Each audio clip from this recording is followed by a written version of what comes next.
안녕하세요. 반갑습니다. 지금부터 자몽 한국사에 있는 여러 가지 문제 풀어보도록 하겠습니다. 일단 교재예요. 단원별 문제가 있고 모의고사가 있는데 단원별 문제 같은 경우는 총 200개의 문제가 들어가 있습니다. 보통 이제 소단원으로 나눠봤을 때 적게는 4문제, 많게는 8문제 정도 구성을 했어요.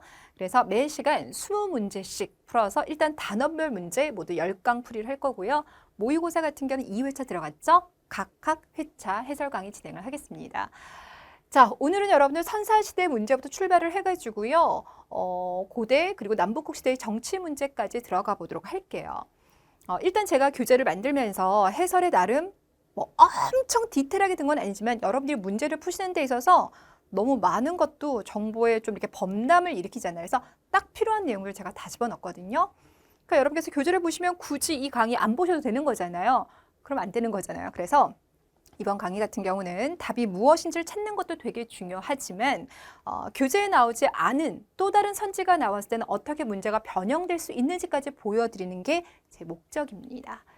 자, 먼저 1번 문제 풀이하면서 제가 어떤 의도로 문제를 진행할 건지 제가 보여드릴게요.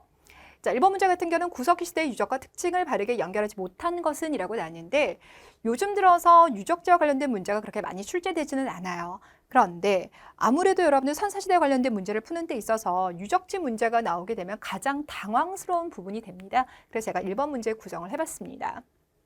일단 유적지가 그게 구석기든 신석기든 청동기든 나오게 됐을 때 가장 첫 번째 기억하셔야 될 것은 바로 뭐냐면 해당하는 지역에서 발견된 대표적인 유물은 무엇입니까? 이거 기억하는 게 있고요. 두 번째, 특히 이건 이제 구석기 시대랑 관련돼 있는데요. 이게 출토된 시기가 언제입니까? 이거 기억하는 게 있어요. 그리고 또 하나, 구석기 유적지와 관련된 문제인데요. 해당하는 지역에서 혹시 인골이 발견되었습니까? 이걸 물어볼 수가 있어요. 그래서 여기 나와 있는 것들은 각각 구석기 유물과 시기와 인골과 관련된 대표적인 유적지를 한번 넣어봤습니다. 자, 그러면 구석기의 대표적인 유물하면 아슐리안형 주먹도끼가 될 것이고 그게 아시아 최초로 발견된 곳은 연천 전곡리 맞죠? 그래서 이건 됐어요. 자, 만약에 시험 문제에서 구석기와 관련된 유물과 관련된 또 다른 유적지가 나오게 된다면 연천 전곡리 말고 뭐가 나올 수가 있냐면 단양 수양계가 나올 수 있어요. 단양 수양계 같은 경우는요, 여기서 많은 뗀석기가 발견이 됐습니다. 그래서 일종의 뗀석기 공방 같은 역할을 담당했어요. 그러니까 여기는 얘가 특징이라면 여기는 다량의 뗀석기가 발견되었다라는 걸 가지고 기억을 하시면 되겠습니다. 자, 출토된 이제 시기와 관련돼서 나오게 되면 모두 세 지역을 주목해 주셔야 되는데 일단 첫 번째는 동관진 유적지가 있어요. 이건 얼마 전에 한번 문제가 출제가 됐었는데 동관진 유적지 같은 경우는 우리 역사상 가장 처음으로 발견한 구석기 유적지입니다. 단 인정을 못 받았어요. 왜냐하면 저 동관진 유적지 같은 경우는 1930년대 일제강점기 때 발굴이 이루어지다 보니까 일제가 이건 조선과 관련된 구석기 유적지가 아니야 라고 해서 덮어버린 거죠. 그러니까 약간 비운의 유적지가 되겠습니다. 자, 그러다가 이제 해방하고 난 다음부터 여러 가지 이제 역사 연구가 이루어지게 되는데 사실상 성과가 나왔던 건 60년대예요. 자, 60년대 굴포리에서 구석기 유적지가 나왔는데 이건 북한인 거죠. 그러니까 당연히 남한에서 경쟁적으로 출토가 이루어졌겠죠. 그래서 바로 다음 연도에 나왔던 것이 바로 석장리 유적지가 되겠습니다. 그래서 시기와 관련돼서는 저 세 곳. 자, 그러면 공주 석장리 같은 경우는 남한 지역에서 최초로 발굴되었다. 맞는 거죠. 그래서 얘도 문제가 없어요. 자, 이번에는 인골 부분이 되겠는데 인골 같은 경우는 일단 북한에서 먼저 나왔어요. 북한은 1970년대 인골이 많이 나옵니다. 우리는 80년대 때 나오게 되는데 그 80년대 나왔던 것 중에서 여기 보이는 흥수아이가 있고요. 또 하나가 뭐가 있냐면 상시인이 있어요. 상시인이 먼저 나왔어요. 그래서 남한에서 최초로 인골이 발견되었다면 얘가 돼야 되고요. 요거 같은 경우는 온전한 유골이 나왔죠. 그래서 어린아이의 온전한 유골이 출토되었다. 자, 그러면 출토된 지역하면 저기는 청원 두루봉 동굴 맞죠. 여기 같은 경우는 단양 상실이 바위 그늘이 돼야 됩니다. 답은 그래서 몇 번? 4번이 돼야 됩니다. 이해되셨죠? 네. 자, 이렇게 해서 유적지 같은 경우는 일단 신석기는 빼고요. 제가 구석기 문제를 한번 넣어봤습니다. 자, 두 번째 문제 같은 경우는 주거생활 관련된 문제를 넣어봤어요. 근데 주거생활을 물어보게 되면 구석기, 신석기, 청동기를 비교해 주셔야 되는데 구석기 같은 경우는 동굴이나 바위 그늘을 살았다 아니면 막집을 지었다 그러니까 이거 워낙 간단하기 때문에 따로 볼 건 없어요. 자, 결국은 신석기냐 청동기냐라고 비교를 해줘야 되는데 죄송하게도 교재를 봤더니 이게 지금 편집에서 오류가 좀 생겼어요. 이 부분이 들어가 있어야지만 이게 신석기인지 청동기인지 알 수가 있는데 이 파트가 빠졌습니다. 그래서 이걸 넣어주셔야 돼요. 덧무늬 토기와 눌러찍기 무늬 토기, 또 이름 민무늬 토기가 나왔다라면 신석기가 되겠죠. 결국은 신석기 시대의 주거 생활과 청동기 시대의 주거 생활을 비교할 수 있느냐를 묻는 문제입니다. 답은 금방 보여요. 움집, 그리고 그 움집이 강가에 있다. 그리고 니은에서는 중앙에 화덕이 있더라. 그러니까 답은 금방 1번이 보여요. 그럼 나머지 디귿, 리을, 미음, 자, 이게 청동기가 돼요. 그럼 일단 우리는 이걸 신석기라고 생각을 한다면 어떻게 고쳐야 될지 한번 생각을 해봐야 되겠죠. 부여 송곡리 같은 경우는 우리나라의 가장 큰 청동기 유적지입니다. 그래서 청동기가 되지만 신석기로 바꾸게 돼서 꼭 기억해야 될 곳이 바로 어디냐면 양양 오산이에요. 되셨어요? 자, 그래서 이곳으로 바꿔주셔야 되고요. 그다음에 집터의 모습이 직사각 형태는 청동기인 거고요. 신석기 시대 같은 경우는 원형이라든지 아니면 방형이라고 불러줍니다. 그래서 이 부분 들렸죠. 지상가옥화가 아니라 반지하 형태가 됩니다. 라고 바꿔주시면 기역에서부터 리을까지도 모두 신석기에 들어갈 수가 있습니다. 반면에 미음 같은 경우는요. 이거 지금 마을을 형성해서요. 방어책 같은 거 마련했다라고 하면 이건 청동기에서부터 나타납니다. 자, 3번 문제 같은 경우는 다소 좀 평이하게 나왔습니다. 유물과 해당 시대의 특징을 지금 물어보고 있는데요. 자, 곧바로 1번 선지부터 갈게요. 고조선의 문화 범위를 물어볼 때는 항상 나오는 것이 크게 세 가지가 있죠. 비파형동검, 미송리식 토기, 북방식 고인돌. 해당하지 않습니다. 자, 이번에서 강가나 바닷가에서 발견됐다라고 하면 신석기 시대가 될 것이고 신석기와 관련된 대표적인 게 빗살무늬 토기죠. 그래서 답은 2번이에요. 그렇죠? 자, 3번에서 계급 발생이 나왔다라고 하면 청동기 시기 때 나왔던 군장 관련된 유물이 나와줘야 돼요. 가령 예를 들어서 청동검, 청동거울, 청동방울, 팔주름 같은 게 나오겠죠. 여기에다가 고인돌 같은 거대 무덤까지 들어가시면 딱 좋아요. 근데 이거는 반달도칼인가 해당하지 않고요. 4번에서는 실을 뽑는다라고 했으니까 가락바퀴가 나줘야 되는데 여기서는 반달도칼이 나오기 때문에 맞지 않습니다. 답은 그래서 2번 되겠습니다. 자, 4번. 이번에는 선사시대의 여러 가지 종교 사상 부분이 나왔는데 일단 신석기 시대 하면 3종 세트가 하나 있죠. 애니미즘, 샤머니즘, 토테미즘. 자, 그러니까 일단 니은에서 나와줬어요. 그렇죠? 거기에다가 2개 플러스 알파를 한다라면 영혼 숭배 그리고 조상 숭배. 그래서 답은 좀 빨리 나왔어요. 답은 1번이에요. 그럼 디귿과 리을 같은 경우, 자, 여기 같은 경우는 일단 계층 사회가 만들어져야 되죠. 그리고 그때 지배하는 자들이 선민 사상을 가졌다라고 했으니까 이 2개는 청동기 시기랑 관련돼 있다. 근데 이렇게 보면 이제 문제가 좀 밋밋해요. 그래서 문제를 살짝 바꿔볼게요. 자, 만약에 선지에 여기 밑에 나와 있는 이 3개가 나왔을 때는 시대가 어떻게 될까요? 자, 일단 물고기 조각이 나왔어요. 그러니까 이런 것들은 사냥 성공에 대한 기원 같은 걸 의미하죠. 자, 특히나 나왔던 곳을 봤더니 단양 수양계, 공주 석장리가 있습니다. 그러니까 이거는 구석기인들의 여러 가지 뭐 신앙이라든지 주술이라든지 그런 걸 엿볼 수가 있는 부분입니다. 자, 사람 얼굴을 새긴 동물의 뼈 조각이 나왔어요. 이게 전 세계적으로도 되게 좀 나이가 오래된 거거든요. 청원 두루봉 동굴에서 나왔습니다. 이것도 구석기인들의 예술적인 거랑 관련돼 있어요. 자, 반면에 암각화가 나왔습니다. 형태는 다르죠. 여기는 동물의 모습들이 나와 있고 여기 같은 경우는 기하학적 무늬가 들어가 있어요. 근데 울주 반구대, 울주 찬천리, 그리고 고령에 있는 장길이 암각화. 이거는 시기가 명확하게 나오지는 않아요. 근데 대체적으로는 청동기를 기준으로 해서 약간 좀 앞으로 가고 뒤로 가고 정도입니다. 그래서 그 당시 때 여러 가지 믿음과 관련되어 있다라고 얘기를 하죠. 되셨어요? 그래서 이 정도 하면 선사시대와 관련된 종교나 사상 부분은 선지가 거의 다 나왔다라고 보시면 돼요.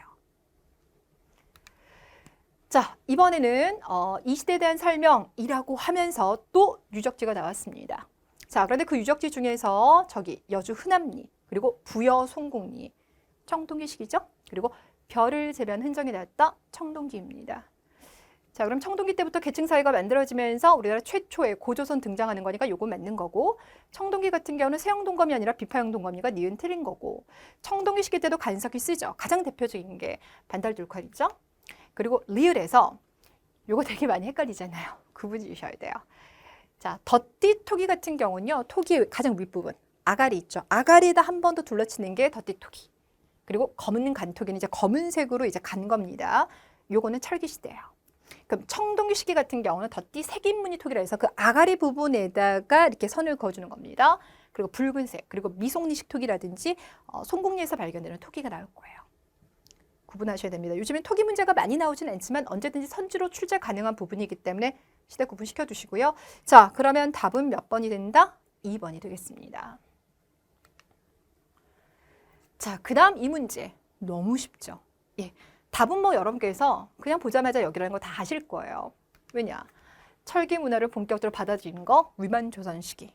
그 다음 따라 붙는 이야기라고 하면 고조선은 이 철기 문화를 바탕으로 해서 중개 무역을 번성했고 또 군사력도 키웠다. 그래서 영토도 확장했다라는 이야기가 나오죠. 그래서 이렇게가 붙어요. 자, 여기 보시면 임둔과 진번이 나왔습니다. 임둔, 진번하면 고조선 역사에서 2번 나와요. 일단 첫 번째는 이 위만 조선 시기 때 철기를 바탕으로 영토를 확장시켰을 때 여기를 뻗어나갔다. 이래서 나오는 거고, 두 번째는 고조선이 멸망하고 난 다음에 한나라가 4개의 군현을 설치하죠. 그래서 한 군현을 설치하는데 그 한 군현 안에 낭랑, 현도, 임둔, 진분 이렇게 들어갑니다. 그래서 등장하게 될 거예요. 자, 어찌됐거나 그래서 이것만 보면 누구나 이거라서 문제가 너무 쉬워요. 네. 여러분께서 고조선 관련된 문제 조금 더 어렵게 푸시고 싶다 그러면 어디로 넘기시면 되냐면 모의고사 2회차 1번 문제로 가시면 돼요. 거기는 고조선이 조금 더 어렵게 나왔습니다. 근데 여기는 이제 난이도 조절을 하느라고 제가 좀 식혀놨어요. 자, 그러면 이번에는 요거를 가지고 변형을 해서 문제를 좀 어렵게 바꿔볼게요. 일단 고조선 역사에서요, 출제가 됐을 때 가장 좀 복잡하게 나올 수 있는 부분이 바로 이 라파트입니다. 좀 드라마틱한 부분이 되게 많죠, 그렇죠? 그럼 이 라파트에서 어렵게 나올 때 나올 수 있는 것 중에 뭐가 있냐면 이런 것들이 있어요. 일단 고조선 휘하에 있었던 예라고 하는 거기에 남녀라는 군장이 있었어요. 근데 그 군장이 고조선 멸망 한 20-30년 전에 한나라에 투항을 합니다. 되셨어요? 그래서 한나라가 어서 와라고 하면서 그들을 휘하에 두고요. 그리고 요동적에 창해군을 설치해서 한동안 고조선을 압박을 했어요. 되셨어요? 이거 예전에 기출에 나온 겁니다. 그래서 요게 이제 상황이 날 거고. 그러면서 점점 시간이 가면 갈수록 한나라 무제가 고조선을 더 압박해 오죠. 그 압박해 오는 과정 속에서 서파라고 하는 사람이 고조선으로 들어오게 될 텐데 한나라에서 고조선 우거왕에게 협상을 하기 위해서 항복을 하라고 서파를 보냈어요. 근데 우거왕이 싫어라고 거절을 해요. 그럼 서파가 돌아가죠. 근데 돌아갈 때 고조선 관리가 같이 배웅을 가졌는데 이때 서파가 패수해서 고조선 관리를 죽여버려요. 그럼 죽인다는 건 무슨 말이냐면 두 나라의 갈등이 정말 폭발하는 단계에 갔다라는 거죠. 그 얘기도 여기 나올 수 있겠죠. 그다음 또 이렇게 두 나라 갈등이 점점 더 심해지다 보니까 이 안에서도 내분이 벌어져요. 우거왕을 중심으로 하는 사람들은 결사항전을 주장하지만 일부 사람들 같은 경우는 이건 될 거 아닌 것 같다라면서 한나라에 투항하기를 권유를 합니다. 이 과정 속에서 조선상 역계경 같은 경우는 우거왕과 의견 충돌이 있었어요. 그래서 어디로 가냐? 한나라로 가는 것이 아니라 사람들을 이끌고 아래로 내려갑니다. 그래서 남아가 그 얘기인 거고요. 그리고 이계상 3 같은 경우는 우거왕을 살해를 해요. 됐죠? 자, 그래서 특히 여기 고조선 멸망 한 20-30년 그 시기 때 나타낸 건 이런 게 나올 수가 있고요. 얘가 선지로 나오게 되면 갑자기 문제가 되게 어려워져요. 특히 이제 얘를 둘러싸고 순서 배울 문제까지 나오게 되면 더 어렵겠죠. 되나요? 자, 그리고 난 다음에 이제 나머지 부분에서 여러분 조금 주목해 주신다라고 하면 이쪽 부분입니다. 물론 이쪽 같은 경우는 단군 신화가 있지만 그건 여러분이 많이 아실 것 같으니까 넘어가고요. 자, 이 부분. 연나라와 대립과 관련돼서 나올 수 있는 인물이라고 하면 연나라 장수 진계 이야기가 나오겠죠?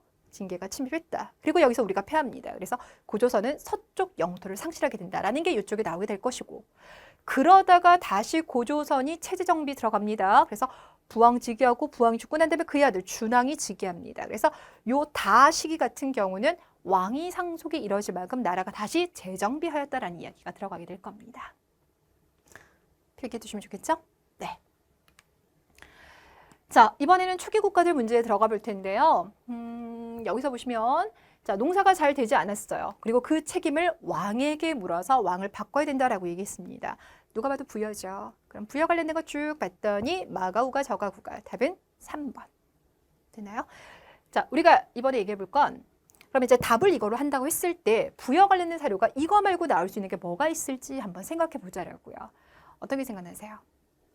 일단 삼국지 위서 동의전에 보면 부여 같은 경우는 초기 국가들 중에서 가장 땅이 넓더라 이런 얘기가 들어가 있습니다.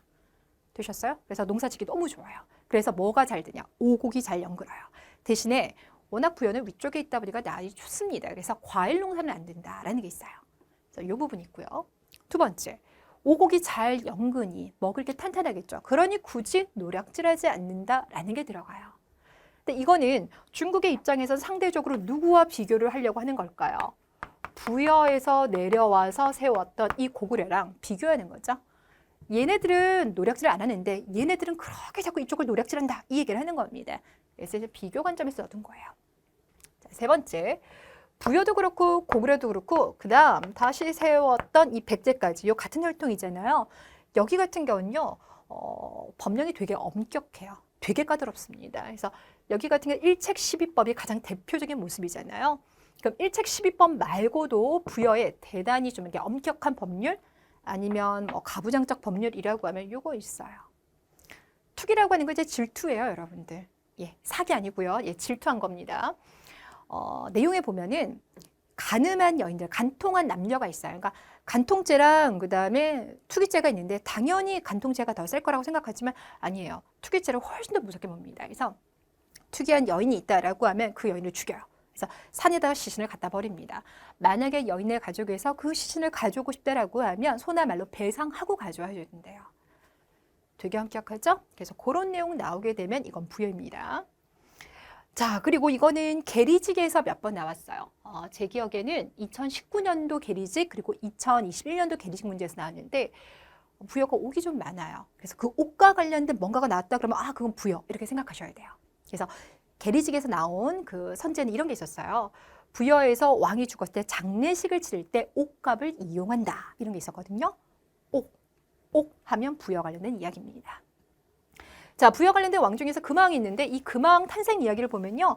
금왕이 태어났는데 개구리 형태를 하고 있었대요. 그래서 개구리 왕이다. 그래서 금화왕이라고 쓰거든요.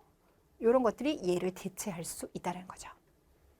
자, 나머지는 뭐 여러분이 다 아실 겁니다. 1번 같은 경우는 사만에서 재정 분리 사회를 설명하는 부분이 될 것이고요. 2번 같은 경우 여기 반움집 이렇게 나왔죠. 겉으로 보면 그냥 초가집이에요. 근데 되게 지금 뭐랄까요? 기둥이 짧은 초가집. 그리고 그 초가집을 열고 들어가 보면 지하 방들이 개미굴처럼 만들어져 있어요. 요거를 뭐라고 하냐면 토실이라고 불러주고요. 요게 마한 지역에서만 발견이 됩니다. 이게 독특합니다. 자, 그러니까 이것도 어쨌거나 사만 쪽이에요. 4번에선 당연히 고조선이니까 넘어갈게요. 자, 4번 가나국가에 대한 설명입니다. 옳은 것은 그랬는데요. 자, 가를 봤더니 노략질하지 아니한다라는 부분이 있고요. 반면에 나 같은 경우는요. 산도 많고 골짜기가 너무 많아요. 그래서 식량이 넉넉하지 못하고 그렇기 때문에 다른 나라 노략질을 많이 하고 그래서 그 나라에는 부경이란 창고가 있더라. 이렇게 이어지는 고구려입니다. 부여와 고구려를 비교할 수 있는 사료가 나왔어요. 자, 1번에서 중앙집권 국가를 발전했었던 건 고구려만 같습니다. 자, 이번에서 신지읍차 같은 경우는요. 동해랑 옥저랑 관련돼 있죠. 그러니까 틀렸고요. 3번에서는 책화가 나왔으니까 이건 동해 관련된 부분입니다. 이것도 틀렸어요. 상가 고추가는 고구려에 있었던 대가들을 말하죠. 답은 그래서 4번입니다. 자, 이번에는 고대 정치 파트로 넘어가겠습니다. 자, 여기서 이제 고구려의 발전 과정부터 살펴볼 텐데 그게 고구려이건 그게 백제이건 그게 신라이건 한 나라 안에서만 살펴보는 문제는요. 난이도가 어렵지 않아요. 그래서 여러분께서 수월하게 푸실 수 있어요. 그게 요즘 공무원 시험 문제에서 일종의 트렌드라고 해야 될까요? 예, 출제 분위기입니다. 단 조금 문제가 어려워진다라고 하면 두 가지 유형으로 갈 수가 있는데 여러 나라들의 왕을 동시에 비교해야 되는 문제. 특히 이제 5세기, 6세기 때 되게 민감하죠. 그래서 그 몇 년 차이의 간극을 이해할 수 있냐, 그 문제가 좀 어려워질 수가 있고 또 하나는 삼국 통일 시기 때의 사건들. 그게 이제 순서별이 좀 어렵습니다. 반면에 이런 문제는 되게 평이에요. 자, 가장 이제 유명한 왕들을 제가 먼저 제시를 했는데요. 자, 여기 같은 경우는 4세기 소수리망 때 율령, 만포, 불교 수용 이야기 다뤘고요. 5세기 장수왕 시기 때 한강 일대 차지할 거 이야기 이제 얘기하는 거고요. 다에서는 1세기 후반 태조왕 시기를 다루고 있고요. 라에서 보면 대동강 유역을 확보했다 그러면 4세기 미천왕 시기인 거고요. 마에서는 후연을 공격하고 난 다음에 요동을 드디어 차지했어요. 그럼 4세기 후반, 5세기 초에 해당하는 광개토 대왕입니다. 자, 그러면 일단 여기 1번으로 하고요. 두 분 중에서는 이분이 먼저 나오죠. 그럼 세 번째는 이분이 되겠네요. 답은 그래서 1번이 됩니다. 됐죠? 자, 그럼 여기서 살짝 변형 들어갈게요.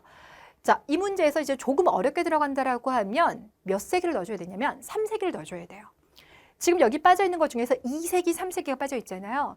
근데 2세기 같은 경우는 고국천왕 여러분들이 워낙 많이 암기를 하셨을 것 같으니까 그건 빼고요. 3세기는 여러분이 놓치시는 경우가 되게 많이 있어요. 자, 3세기 왕이 누구냐면 동천왕이 있어요. 되셨어요? 자, 이 동천왕 시기 때 서안평 공격을 시도하다가 우리가 오히려 위나라의 공격을 받습니다. 그래서 위나라 장수 관구검의 공격을 받아서 수도가 일시 함락되는 상황까지 벌어지는데 이게 동천왕 시기예요. 자, 이때 이제 우리가 주목할 것은 저 서안평이라는 곳입니다.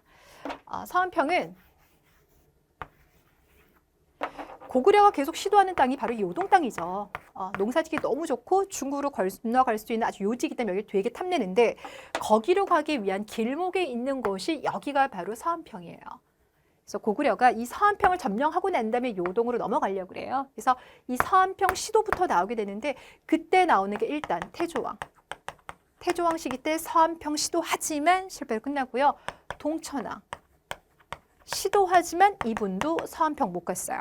그러다가 성공하는 게 누구냐면 미천왕이에요. 그래서 미천왕은 서안평 성공해요. 그럼 여기를 점령했으면 그 다음 단계 어디가 될까요? 요동 가야 되겠죠.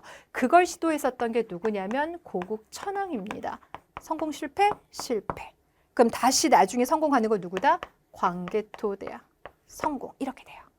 그래서 여기 있는 세 분 같은 경우 위에 있는 세 분은 여기 서안평이 일단 1차 거점지를 확보해야 되니까 목적인 거고요. 이분들 같은 경우는 요동까지 가려고 하다가 결국 광개토대왕이 성공했다. 그 얘기가 나옵니다. 자, 그래서 저 동천왕을 넣어주시고 그래서 난이도를 한번 올려볼 수 있겠죠.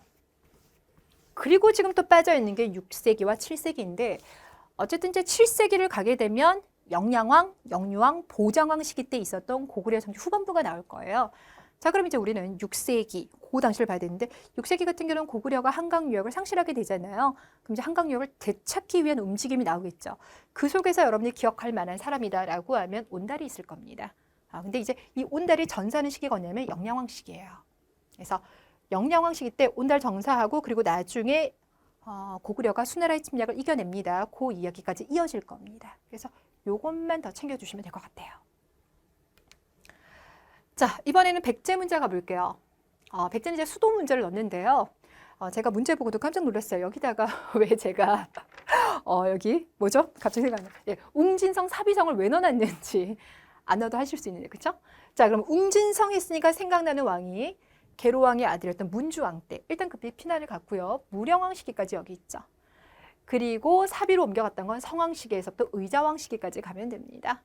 자, 그러면 22담루를 설치했다라고 하면 무령왕인 거니까 이거 맞는 거네요. 자, 니은에서 이거 누구 말합니까? 마한 전투를 복속했다라면 근초광이죠. 근초광은 여기니까 자, 이거 틀렸고요. 디귿에서 자, 신라 이벌참 비제에 따른 왕비로 맞이하였습니다. 라고 하면 이거는 동성왕이에요. 5세기 동성왕. 제가 백제 역사 공부하면서 5세기는 비, 개, 문, 동 이렇게 가자라고 했었죠. 그래서 여기 문주왕, 동성왕. 그다음에 여기 맞네요. 그럼 요거 두 개가 아이고 아닙니다. 동성왕 같은 경우는 가로 가야 되기 때문에 이 부분 틀렸네요. 자, 오방을 설치하였습니다라면 성왕식인 거니까 요거 맞네요. 답은 그래서 기억과 리을 2번이 되겠습니다. 요즘 백제 단독으로 나오면요 수준이 딱 요 정도 선에서만 나오더라고요. 자, 이번에는 이제 삼국의 문제를 좀 엮어서 들어가 보도록 할게요. 자, 그러면 사료를 넣어놨는데 여러분께서 이번에 여기 나와 있는 240개의 문제를 풀다 보면 사료 문제가 되게 많죠. 근데 여기 있는 사료는 단 하나도 모르시면 안 돼요.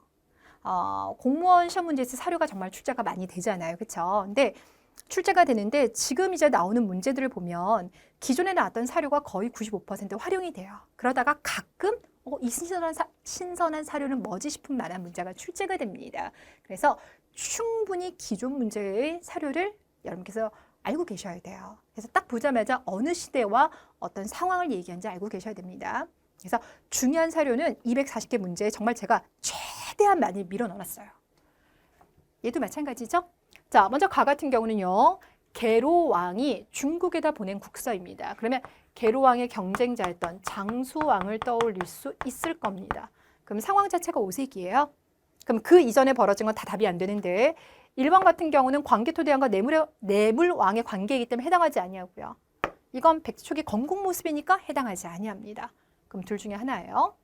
자, 나를 봤더니 양직공도 안에 백제 관련된 이야기가 들어가 있는데 22담로라고 했으니까 무령왕 시기가 되겠습니다. 자, 그러면 여기 두 개 중에서 장수왕과 관련된 게 직접적으로 답이 있죠. 답은 2번이에요. 요거는 같은 6세기는 맞아요. 근데 무령왕과 지금 여기 법흥왕 시기 있잖아요. 법흥왕이 무령왕과 약간만 겹치고 조금 더 아래예요. 예, 그래서 답이 안 됩니다. 자, 2번 같은 경우는 일단 이 부분을 가지고 충분히 문제는 풀어볼 수 있죠. 근데 밑에 문제를 보니까 사료가 너무 많이 나와서 좀 당황스러우셨을 것 같아요. 자, 일단은 우리가 여기 먼저 볼게요. 백제수도 한성을 함락했고요. 백제왕을 죽였습니다. 라고 했으니까 여기서 피살된 왕은 백제의 계로왕이 될 것이고, 그러니까 5세기 장수왕과 관련된 문제라는 걸 알 수가 있어요. 그리고 하나만 더 볼게요. 여러분들 이 중국에서 여러 나라들 나올 때 있잖아요. 요것도 문제 푸는데 하나 포인트가 되기 때문에 살펴볼 필요가 있어요. 중국 같은 경우는요. 통일 왕조가 있던 시기가 있고 통일이 되지 않은 채 계속 전쟁을 하는 시기가 있어요. 그 전쟁이라는 시기 중에 하나가 우리 삼국시대에 해당하는 위진남북조 시대라는 게 있습니다. 중국에서 한나라가 있었는데 그 한나라가 무너지고 난 다음부터 대략 370년간 되게 혼란스러워요. 그 되게 혼란스러웠던 시기 동안 조조의 위나라를 시작으로 해서 총나라, 오나라 이게 이제 삼국시대인 거예요. 됐죠? 그러다가 얘네를 통일하고 등장한 게 진나라는 게 있고요. 그러다가 이 진나라가 유목민족의 침입을 받아서 쫓겨내려가요. 그러면 그 위쪽에 있었던 유목민족이 세운 나라가 뭐가 있냐면 전현, 전진, 후연 이런 나라들이 있어요. 그러다가 얘네도 계속 바뀌어요. 그러다가 이 위쪽에서 등장한 나라가 북이라는 게 있고 얘도 나중에 계속 바뀌어요. 그러다가 나중에 등장하는 나라가 양이라는 나라가 있습니다. 됐죠? 그래서 중국에서 북이 양나라 나왔다 그러면 요 혼란한 시기 때랑 관련돼 있고 요 혼란한 시기가 대체적으로 시기적으로 보면 3세기에서 5세기 정도까지 들어갈 거예요. 되셨어요? 아니요. 3세기에서 6세기까지 갈게요. 3세기, 5세기, 6세기. 네. 되셨어요? 3, 4, 5, 6세기 중반 정도까지가 요 시대에 해당합니다. 자, 그래서 여기 북위를 보시고는 삼국이 이제 본격적으로 항쟁하는 그 시기랑 맞물린다라고 생각하시면 되겠죠. 자, 그럼 이제 1번에서 1번 같은 경우는 아마 여러분들이 이거 자체가 익숙하지 않으실 수는 있어요. 왜냐하면 단독 문제로 이 사료가 많이 나온 적은 없어요. 하지만 우리에게는 익숙한 지명이 보이죠. 여기가 보입니다. 네, 신라가 저 지역을 획득하는 데 있어서 이들이 큰 기여를 했대요. 그래서 왕께서 교를 내리셨답니다. 그럼 이거는 단양적성비에 들어가요. 그럼 진흥왕 관련된 부분이죠. 적성이라는 저 단어를 가지고 주목하는 겁니다. 자, 그럼 어쨌거나 이제 5세기 장수왕과 상관없고요. 자, 이번에서는 신묘년이라고 하는 저 부분을 주목하시면 되겠죠. 이거는 광개토 대왕 릉비랑 관련되어 있습니다. 그리고 이제 광개토 대왕의 여러 가지 업적, 신라를 도와주는 부분과 관련되어 있기 때문에 이것도 장수왕 아니고요. 3번에서 보시면 고구려 왕과 그리고 신라왕의 관계가 나왔습니다. 이 매금이라고 하는 건 신라왕을 비하하는 표현은 아니고요. 그냥 신라왕을 불러주는 또 다른 표현이라고 하죠. 자, 그런데 여기서 이제 누가 누구에게 영을 내리려고 하냐면 고구려 왕이 신라 왕에게 영을 내리려고 합니다. 그리고 더 나아가서 뭣도 내린대요. 옷도 내립니다. 그러니까 약간의 상하 개념처럼 뭔가 하려고 했죠. 그러니까 이게 바로 누구를 말하냐면 장수왕을 말합니다. 그래서 이게 충주 고구려비에 들어갑니다. 답은 그래서 3번이에요. 자, 4번에서 봤더니요. 다른 건 다 모르겠는데 노인, 대노촌, 또 노인법 이렇게 나오고 있습니다. 노자가 계속 나오고 있죠. 자, 이거 뭘 말하냐면 지방민을 말합니다. 자, 지방민에 대한 살짝 차별적인 모습이 보이고 있을 거예요. 근데 또 하나가 이제 또 뭐가 있냐면 법에 따라서라는 부분입니다. 법이 있다는 것은 율령이 반포가 됐다는 거죠. 되셨어요?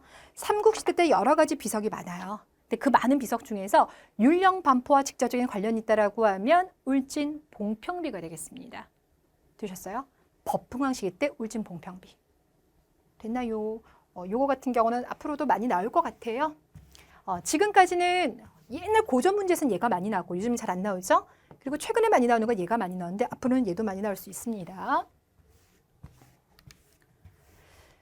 자, 이번에는 5번 문제 갈게요. 자, 5번에서 가에 들어갈 내용으로 옳은 것은인데 문제는 대체로 되게 평이하죠.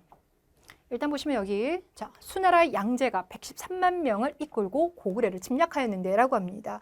그러면 고구려와 수나라 간의 여수전쟁. 그럼 여수전쟁 하면 을지문덕이나 아니면 영량왕이 생각나실 거예요.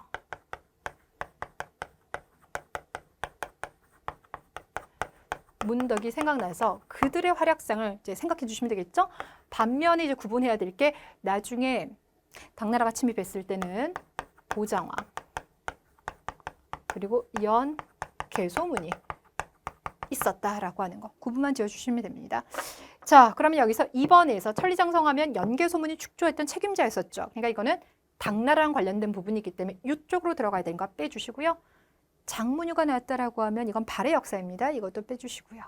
청천강, 예, 청천강이 바로 을지문덕이 살수대첩을 했던 바로 그곳입니다. 답은 그래서 3번이에요. 자, 4번에서 요동성을 비롯한 여러 성을 빼앗기게 되었습니다. 라고 했는데 성을 빼앗겼던 부분은 여기예요.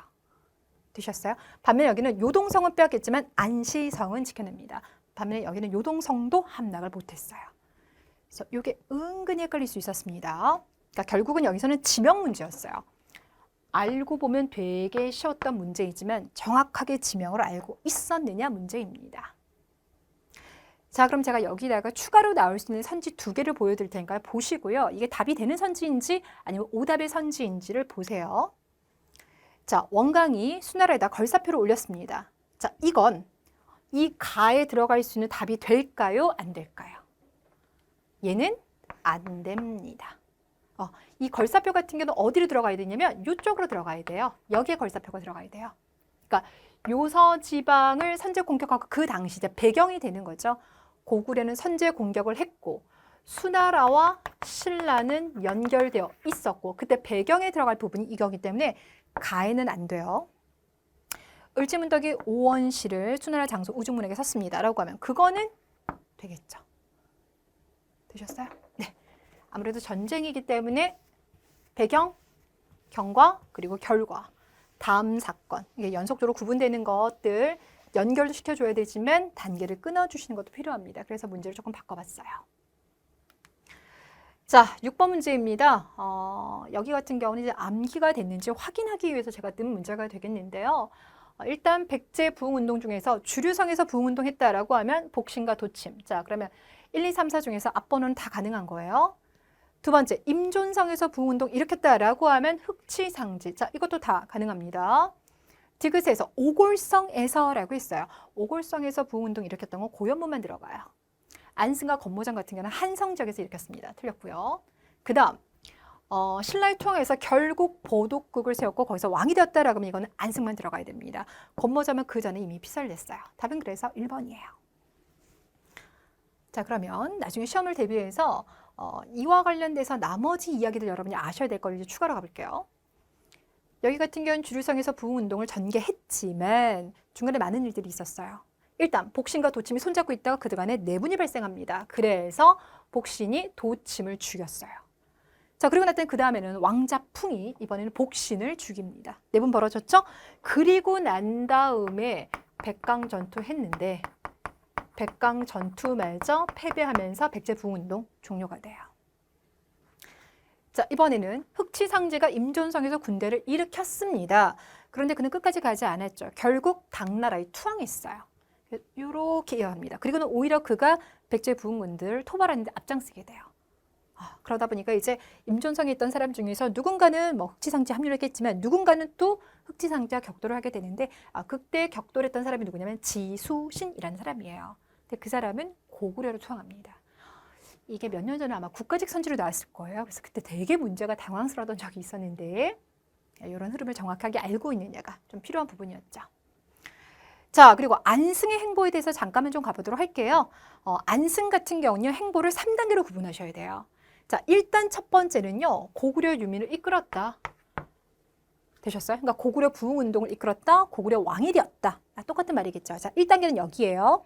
그러다가 그 안에서 내분 벌어지고 활동을 처음에는 한성 지역에서 합니다.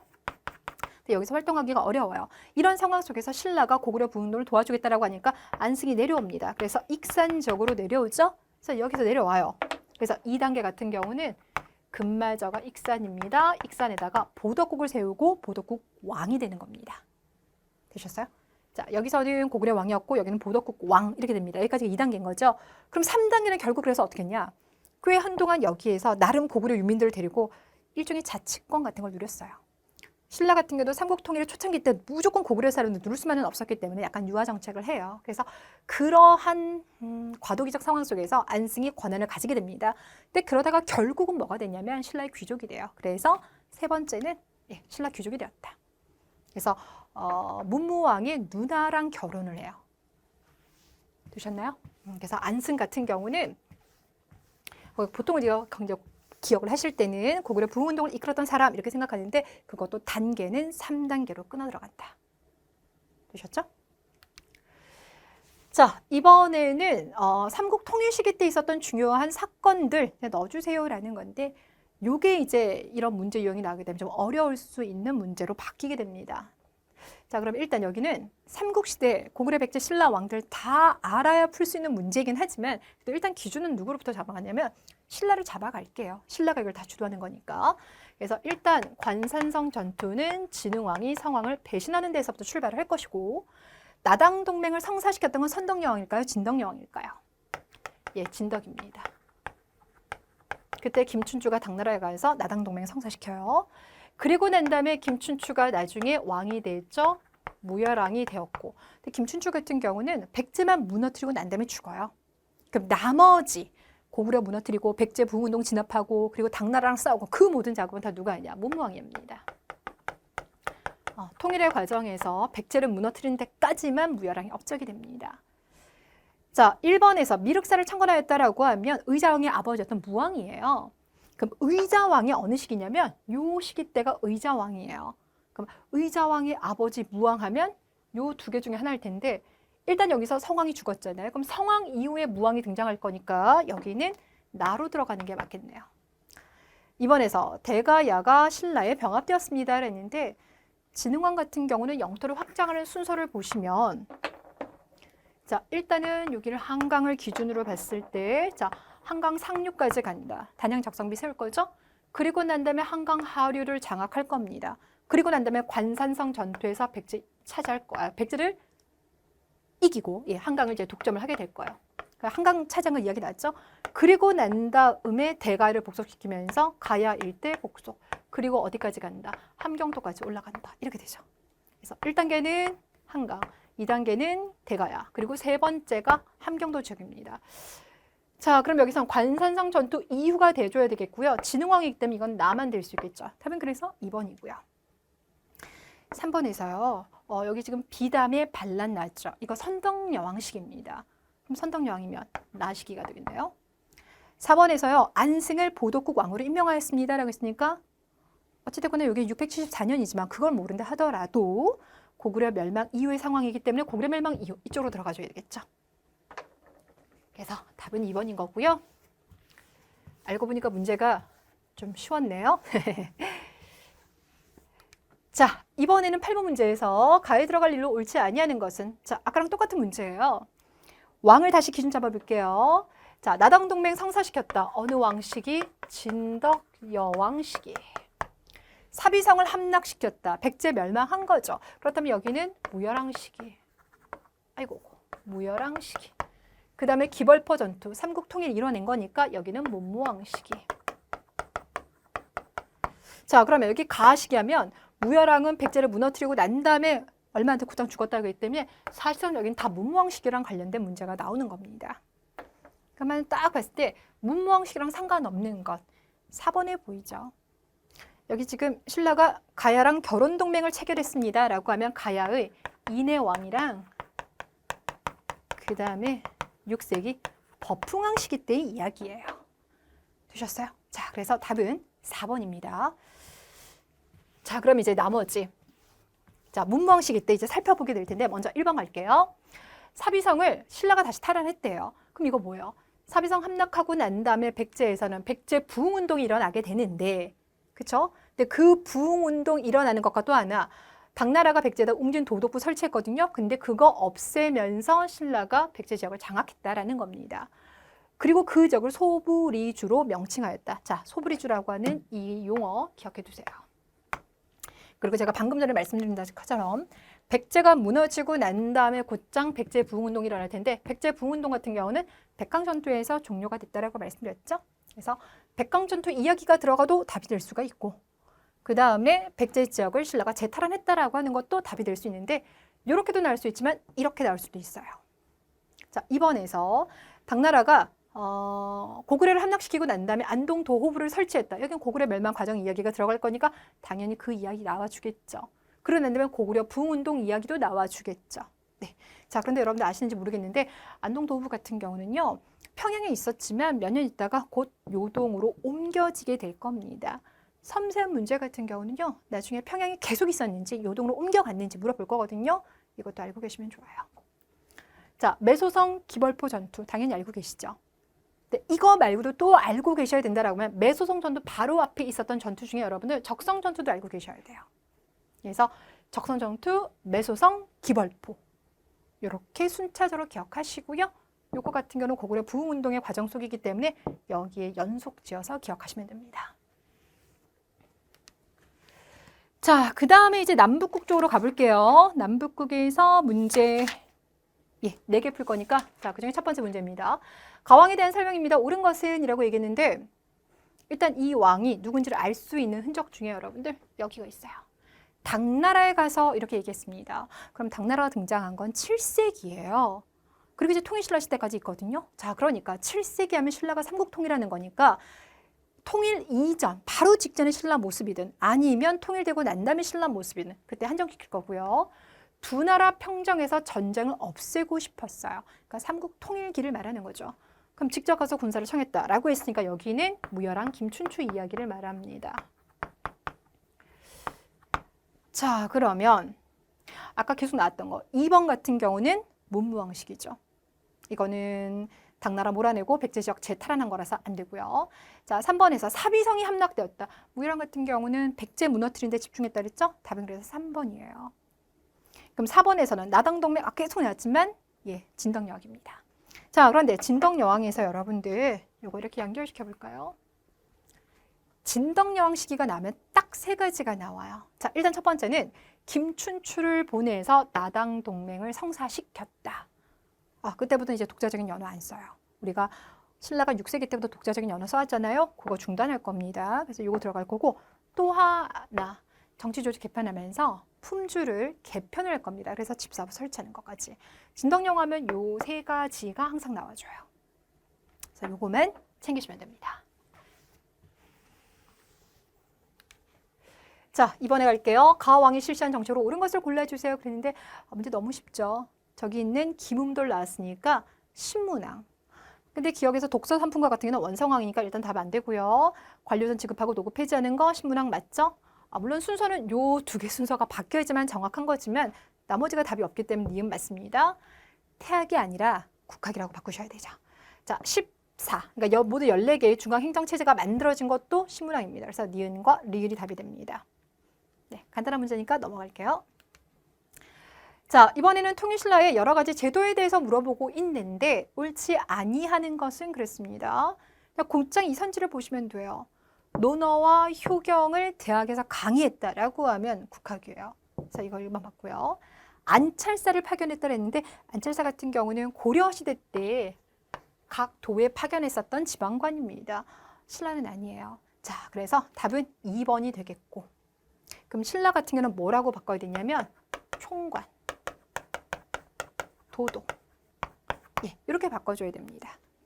자, 3번에서는 5개의 지역에 소경을 설치했습니다 라고 하는데 저 질문이 있어요. 신라가 통일하기 전에는 소경이 모두 몇 개 있었을까요? 2개가 있었어요. 네. 자, 그러다가 통일하고 난 다음에 5개의 소경으로 확대를 시키거든요. 그럼 여러분 중간에 3개가 늘어난 걸까요? 아니에요. 4개가 늘어난 거예요. 그 전에 2개 있었는데 통일되는 과정 속에서 1개가 없어집니다. 그래서 1개가 남아있는데 나머지 4개가 생긴 거거든요. 그러면 처음부터 끝까지 있었던 그 1개의 소경은 뭐였을까요? 제일 오래 있었던 거. 이거 바로 충주에 있었던 겁니다. 그래서 중원경이에요. 충주 같은 경우는 남한강이 지나가는 곳이기 때문에 되게 중요합니다. 그래서 충주 고구려비가 바로 그곳에 있죠. 그래서 여기 충주가 제일 오래 있었고요. 그리고 난 다음에 나머지 4개의 소경, 서원경, 북원경, 금강경, 남원경, 이게 추가가 된 거예요. 됐죠? 자, 그 다음에 4번에서는 구서당 같은 경우는 신라 출신뿐만 아니라 고구려, 백제, 말갈 사람까지 집어넣습니다. 그래서 신라로 3팀 짜고, 고구려로 3팀 짜고, 백제로 2팀 짜고, 말갈로 1팀 짜고, 그래서 모두 9개의 팀이 구성된다. 이걸 바로 구서당이라고 불러줍니다. 그리고 제가 이제 추가로 보고 싶은 게요. 여기 있는 것들인데, 저기 나와 있는 저 사료들 있죠? 네, 저 사료들 같은 경우는요, 단독으로 딱 문장 나오면요, 되게 어려워 보일 수 있는 것들입니다. 가령 예를 들어서 어디 갈까요? 여기? 아니요, 죄송해요. 요거 말고요. 요것만 갈게요. 갑자기 마음이 바뀌었습니다. 죄송해요. 어떤 얘기를 하고 싶었냐면 이 경 이야기. 경이라고 하는 이 자리는 쉽게 말하면 차관급 정도라고 생각을 할게요. 물론 이제 국학이기 때문에 차관은 아니고 지금으로 하면 서울대학교 총장 정도가 되겠죠. 근데 여기서 이 경자리를 누가 맡았느냐, 이걸 보겠다는 거예요. 자, 이거 지금 신문왕 시기 때 주로 이제 정치 개편을 한 겁니다. 그러면 신문왕 같은 경우는 개혁을 하는 데 있어서 누구랑 계속 갈등을 빚고 있었냐면 진골과 갈등을 빚고 있었겠죠. 그렇다면 진골을 상대할 수 있는 경쟁 세력으로서 누구를 키웠을까요? 육두품. 네. 그래서 기억해 두세요. 조금 있다가 다른 문제 풀다 보면 육두품들은 경자리를 받았다라는 이야기 나오게 될 텐데 여기랑 관련돼 있습니다. 국학의 수장은 경이라고 해서 육두품도 앉힐 수 있는 자리를 만들어 두었다. 자, 오늘의 마지막 문제입니다. 다음대로 나타난 상황과 관련 있는 것은 그랬는데요. 여기 지금 보시면 다 각 시기별로 대표적인 저항 세력들을 말합니다. 여기 같은 경우는 신라 하대가 나왔고요. 임꺽정 같은 경우는 16세기 조선 명종 시기인 거고요. 3번에서 김삼이와 효심 나왔으니까 이거는 무신정권 시기. 4번에서는 평안도에서 난이 일어났습니다라고 했기 때문에 19세기 홍경래의 난이 나왔어요. 네, 그 중에서 이 문제와 관련돼 있다 그러면 붉은 바지를 입은 도적, 적고적이라고 하죠. 적고적과 관련돼 있다라고 하면 신라 하대입니다. 답은 1번 되겠습니다. 그래서 이건 철저하게 해당하는 시대 용어를 알고 있느냐를 물어보는 문제가 되겠습니다. 자, 이렇게 해서 여러분들 준비한 문제 모두 20개 풀어봤습니다. 조금 쉬었다가요. 추가 문제 계속 풀어보도록 하겠습니다.